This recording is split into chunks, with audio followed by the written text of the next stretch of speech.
شوہر کے ماں باپ کی خدمت بیوی کے ذمے نہیں ہے، لیکن بیوی سعادت سمجھتے ہوئے ان کی خدمت سر انجام دیتی ہے تو رب کی طرف سے بیوی کو اتنا اجر اور صلہ ملتا ہے کہ اس کی آنے والی نسلیں سنور جاتی ہیں۔ کہتے ہیں کوئی ساس ماں نہیں بنتی، کیسے بن سکتی ہے؟ بہو بھی تو بیٹی نہیں بنتی نا۔ بات صرف لہجوں کی نرمی کی ہے، برداشت کی ہے، طنزیہ لہجے کی ہے، چھوٹی چھوٹی باتیں سہنے کی۔ جو سہتا ہے وہی کمال کرتا ہے، کہنے والا نہیں۔ بہو کو اس کی ماں کا فون آ جائے تو ساس کو برا لگتا ہے، جبکہ اپنی بیٹی کا فون آ جائے تو گھنٹوں باتیں ہوتی رہتی ہیں۔ اپنی بہو کو بھی اپنی بیٹی تصور کریں گی تو پھر دل صاف ہو جائے گا۔ یہ سوچ کر اپنی بہو کو بیٹی سمجھیں کہ آپ کی بیٹی بھی کسی کے گھر میں ہے، کسی کے لیے نہ سہی، اپنی بیٹی کے لیے ہی سہی۔ کہ آپ اگر یہ سوچیں کہ میں کسی کی بیٹی کے ساتھ اچھا سلوک کروں گی تو میری بیٹی کے لیے بھی آسانیاں ہوں گی۔ بسم اللہ الرحمن الرحیم۔ السلام علیکم۔ آج انشاءاللہ سورہ الکہف کی آیت نمبر 60 سے سٹارٹ کریں گے۔ اس کا ترجمہ اور تفسیر تفہیم القرآن سے بیان کروں گی جو اہل سنت جماعت کے لیے ہے۔ اعوذ باللہ من الشیطان الرجیم، بسم اللہ الرحمن الرحیم۔ ذرا ان کو وہ قصہ سناؤ جو موسیٰ علیہ السلام کو پیش آیا تھا، جبکہ موسیٰ علیہ السلام نے اپنے خادم سے کہا تھا کہ میں اپنا سفر ختم نہ کروں گا جب تک کہ دونوں دریاؤں کے سنگم پر نہ پہنچ جاؤں، ورنہ میں ایک زمانہ دراز تک چلتا ہی رہوں گا۔ اس کی تفسیر ہے، اس مرحلے پر یہ قصہ سنانے سے مقصود کفار اور مومنین دونوں کو ایک اہم حقیقت پر متنبہ کرنا ہے، اور وہ یہ ہے کہ ظاہر بین نگاہ دنیا میں بظاہر جو کچھ ہوتے دیکھتی ہے اس سے بالکل غلط نتائج اخذ کر لیتی ہے، کیونکہ اس کے سامنے اللہ تعالیٰ کی وہ مصلحتیں نہیں ہوتی جنہیں ملحوظ رکھ کر وہ کام کرتا ہے۔ ظالموں کا پھلنا پھولنا اور بے گناہوں کا تکلیفوں میں مبتلا ہونا، نافرمانوں پر انعام کی بارش اور فرما برداروں پر مصائب کا ہجوم، بدکاروں کا عیش اور نیکوکاروں کی خستہ حالی، یہ وہ مناظر ہیں جو آئے دن انسانوں کے سامنے آتے رہتے ہیں، اور محض اس لیے کہ لوگ ان کے گناہ کو نہیں سمجھتے، ان سے عام طور پر ذہنوں میں الجھنے بلکہ غلط فہمیاں تک پیدا ہو جاتی ہیں۔ کافر اور ظالم ان سے یہ نتیجہ نکالتے ہیں کہ یہ دنیا اندھیر نگری ہے، کوئی اس کا راجا نہیں، اور ہے تو چوپٹ ہے، یہاں جن کا جو کچھ جی چاہے کرتا رہے، کوئی پوچھنے والا نہیں۔ مومن اس طرح کے واقعات کو دیکھ کر دل شکستہ ہوتے ہیں اور بسا اوقات سخت آزمائشوں کے مواقع پر ان کے ایمان تک متزلزل ہو جاتے ہیں۔ ایسے ہی حالات میں اللہ تعالیٰ نے حضرت موسیٰ علیہ السلام کو اپنے کارخانہ مشیت کا پردہ اٹھا کر ذرا اس کی ایک چھوٹی سی جھلک دکھائی تھی، تاکہ انہیں معلوم ہو جائے کہ یہاں شب و روز جو کچھ ہو رہا ہے کیسے اور کن مصلحتوں سے ہو رہا ہے، اور کس طرح واقعات کا ظاہر ان کے باطن سے مختلف ہوتا ہے۔ حضرت موسیٰ علیہ السلام کو یہ واقعہ کب اور کہاں پیش آیا، اس کی کوئی تصریح قرآن نے نہیں کی ہے۔ حدیث میں اوفی کی ایک روایت ہمیں ضرور ملتی ہے جس میں وہ ابن عباس کا یہ قول نقل کرتے ہیں کہ یہ واقعہ اس وقت پیش آیا تھا جب فرعون کی ہلاکت کے بعد حضرت موسیٰ علیہ السلام نے مصر میں اپنی قوم کو آباد کیا تھا، لیکن ابن عباس سے جو قوی تر روایات بخاری اور دوسری کتب حدیث میں منقول ہیں وہ اس بیان کی تائید نہیں کرتی، اور نہ کسی دوسرے ذریعے سے ہی یہ ثابت ہوتا ہے کہ فرعون کی ہلاکت کے بعد حضرت موسیٰ علیہ السلام کبھی مصر میں رہے تھے، بلکہ قرآن اس کی تصریح کرتا ہے کہ مصر سے خروج کے بعد ان کا سارا زمانہ سینا اور تہیا میں گزرا۔ اس لیے یہ روایت تو قابل قبول نہیں ہے۔ البتہ جب ہم خود اس قصے کی تفصیلات پر غور کرتے ہیں تو دو باتیں صاف سمجھ میں آتی ہیں۔ ایک یہ کہ یہ مشاہدات حضرت موسیٰ علیہ السلام کو ان کی نبوت کے ابتدائی دور میں کرائے گئے ہوں گے، کیونکہ آغاز نبوت ہی میں انبیاء علیہ السلام کو اس طرح کی تعلیم و تربیت درکار ہوا کرتی ہیں۔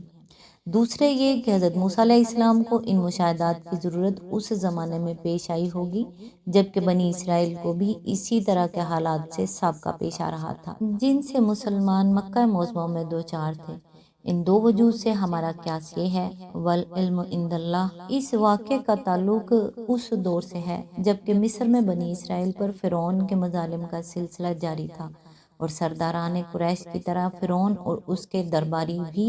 عذاب میں تاخیر دیکھ کر یہ سمجھ رہے تھے کہ اوپر کوئی نہیں ہے جو اس سے باز پرس کرنے والا ہو، اور مکہ کے مظلوم مسلمانوں کی طرح مصر کے مظلوم مسلمان بھی بے چین ہو کر پوچھ رہے تھے کہ خدایا، ان ظالموں پر انعامات کی اور ہم پر مصائب کی یہ بارش کب تک؟ حتیٰ کہ خود حضرت موسیٰ علیہ السلام یہ پکار اٹھے تھے، ربنا انکا آتیت فرعون وَلَهُ زِینَةً وَأَمْوَالًا فِی الْحَیَاةِ الدُّنْیَا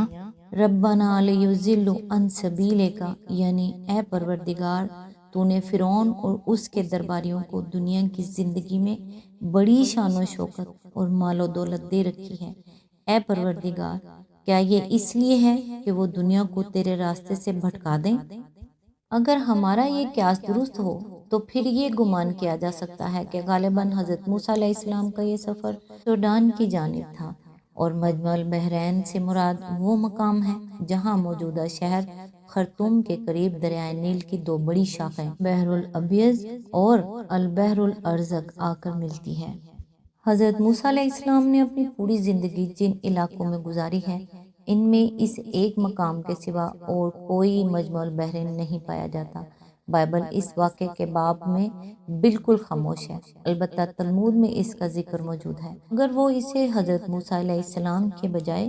ربی یہوحنان بن لاوی کی طرف منسوب کرتے ہیں، اور اس کا بیان یہ ہے کہ ربی مذکور کو یہ واقعہ حضرت الیاس علیہ السلام کے ساتھ پیش آیا تھا، جو دنیا سے زندہ اٹھائے جانے کے بعد فرشتوں میں شامل کر لیے گئے ہیں اور دنیا کے انتظام پر مامور ہیں۔ The Talmud selection by H Polano, page number 31316۔ ممکن ہے کہ خروج سے پہلے کے بہت سے واقعات کی طرح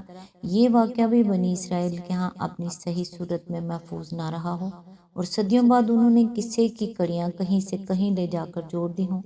تلمود کی اسی روایت سے متاثر ہو کر مسلمانوں میں سے بعض لوگوں نے یہ کہہ دیا کہ قرآن میں اس مقام پر موسیٰ علیہ السلام سے مراد حضرت موسیٰ نہیں بلکہ کوئی اور موسیٰ ہیں، لیکن نہ تو تلمود کی ہر روایت لازماً صحیح تاریخ قرار دی جا سکتی ہے، نہ ہمارے لیے یہ گمان کرنے کی کوئی معقول وجہ ہے کہ قرآن میں کسی اور مجہول الحال موسیٰ کا ذکر اس طریقے سے کیا گیا ہوگا۔ اور پھر جبکہ معتبر احادیث میں حضرت ابی ابن کعب کی یہ روایت موجود ہے کہ خود نبی صلی اللہ علیہ وآلہ وسلم نے اس قصے کی تشریح فرماتے ہوئے موسیٰ علیہ السلام سے مراد حضرت موسیٰ علیہ السلام پیغمبر بنی اسرائیل کو بتایا ہے، تو کسی مسلمان کے لیے تلمود کا بیان لائق التفات نہیں رہتا۔ مستشرقین مغرب نے اپنے معمول کے مطابق قرآن مجید کے اس قصے کے بھی ماخذ کا کھوج لگانے کی کوشش کی ہے، اور تین قصوں پر انگلی رکھ دی ہے کہ یہ ہیں وہ مقامات جہاں سے محمد صلی اللہ علیہ وآلہ وسلم نے نقل کر کے یہ قصہ بنا لیا اور پھر دعویٰ کر دیا کہ یہ تو میرے اوپر بذریعہ وحی نازل ہوا ہے۔ ایک داستان گلگامش، دوسرے سکندر نامہ سریانی، اور تیسرے وہ یہودی روایات جس کا ہم نے اوپر ذکر کیا ہے۔ لیکن یہ بدنیت لوگ علم کے نام سے جو تحقیقات کرتے ہیں، اس میں پہلے اپنی جگہ یہ طے کر لیتے ہیں کہ قرآن کو بہرحال منزل من اللہ تو نہیں مانا ہے۔ اب کہیں نہ کہیں سے اس امر کا ثبوت وہم پہنچانا ضروری ہے کہ جو کچھ محمد صلی اللہ علیہ وآلہ وسلم نے اس میں پیش کیا ہے یہ فلاں فلاں مقامات سے چرائے ہوئے مضامین اور معلومات ہیں۔ اس طرز تحقیق میں یہ لوگ اس قدر بے شرمی کے ساتھ کھینچتان کر زمین و آسمان کے کلابے ملاتے ہیں کہ بے اختیار گھن آنے لگتی ہے، اور آدمی کو مجبوراً کہنا پڑتا ہے کہ اگر اسی کا نام علمی تحقیق ہے تو لعنت ہے اس علم پر اور اس تحقیق پر۔ ان کی اس متعصبانہ افترا پردازی کا پردہ بالکل چاک ہو جائے اگر کوئی طالب علم ان سے صرف چار باتوں کا جواب طلب کرے۔ اول یہ کہ آپ کے پاس وہ کیا دلیل ہے جس کی بنا پر آپ دو چار قدیم کتابوں میں قرآن کے کسی بیان سے ملتا جلتا مضمون پا کر یہ دعویٰ کر دیتے ہیں کہ قرآن کا بیان لازماً انہی کتابوں سے ماخوذ ہے۔ دوسرے یہ کہ مختلف زبانوں کی جتنی کتابیں آپ لوگوں نے قرآن مجید کے قصوں اور دوسرے بیانات کے ماخوذ قرار دی ہیں، اگر ان کی فہرست بنائی جائے تو اچھے خاصے ایک کتب خانے کی فہرست بن جائے۔ کیا ایسا کوئی کتب خانہ مکے میں اس وقت موجود تھا اور مختلف زبانوں کے مترجمین بیٹھے ہوئے تھے، محمد صلی اللہ علیہ وآلہ وسلم کے لیے مواد فراہم کر رہے تھے؟ اگر ایسا نہیں ہے اور آپ کا سارا انحصار ان 2-3 سفروں پر ہے جو نبی صلی اللہ علیہ وآلہ وسلم نے نبوت سے کئی سال پہلے عرب سے باہر کیے تھے، تو سوال یہ ہے کہ آخر ان تجارتی سفروں میں حضرت صلی اللہ علیہ وآلہ وسلم کتنے کتب خانے نقل یا حفظ کر لائے تھے؟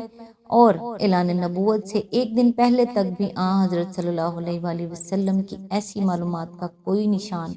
آپ صلی اللہ علیہ وآلہ وسلم کی بات چیت میں نہ پائے جانے کی کیا معقول وجہ ہے؟ تیسرے یہ کہ کفار مکہ اور یہودی اور نصرانی سب آپ ہی لوگوں کی طرح اس تلاش میں تھے کہ محمد صلی اللہ علیہ وآلہ وسلم یہ مضامین کہاں سے لاتے ہیں۔ کیا آپ بتا سکتے ہیں کہ حضرت صلی اللہ علیہ وآلہ وسلم کے معاصرین کو اس سرقے کا پتہ نہ لگنے کی کیا وجہ ہے؟ انہیں تو بار بار تحدی کی جا رہی تھی کہ یہ قرآن منزل من اللہ ہے، وہی کے سوا اس کا کوئی ماخذ نہیں ہے۔ اگر تم اسے بشر کلام کہتے ہو تو ثابت کرو کہ بشر ایسا کلام کہہ سکتا ہے۔ اس چیلنج نے حضرت صلی اللہ علیہ وآلہ وسلم کے معاصر دشمنان اسلام کی کمر توڑ کر رکھ دی، مگر وہ ایک ماخذ کی بھی نشاندہی نہ کر سکے جس سے قرآن کے ماخوذ ہونے کا کوئی معقول آدمی یقین تو درکنار شک ہی کر سکتا۔ سوال یہ ہے کہ معاصرین اس سراغ رسانی میں ناکام کیوں ہوئے اور 1200 برس کے بعد آج معاندین کو اس میں کیسے کامیابی نصیب ہو رہی ہے؟ آخری اور سب سے اہم سوال یہ ہے کہ اس بات کا امکان تو بہرحال ہے نا کہ قرآن منزل من اللہ ہو اور وہ پچھلی تاریخ کے انہی واقعات کی صحیح خبریں دے رہا ہو جو دوسرے لوگوں تک صدیوں کے دوران میں زبانی روایات سے مسخ ہوتی ہوئی پہنچی ہوں اور افسانوں میں جگہ پا گئی ہوں۔ اس امکان کو کس معقول دلیل کی بنا پر بالکل ہی خارج بحث کر دیا گیا اور کیوں صرف اسی ایک امکان کو بنائے بحث و تحقیق بنا لیا گیا کہ قرآن ان قصوں ہی سے ماخوذ ہو جو لوگوں کے پاس زبانی روایات اور افسانوں کی شکل میں موجود تھے؟ کیا مذہبی تعصب اور عناد کے سوا اس ترجیح کی کوئی دوسری وجہ بیان کی جا سکتی ہے؟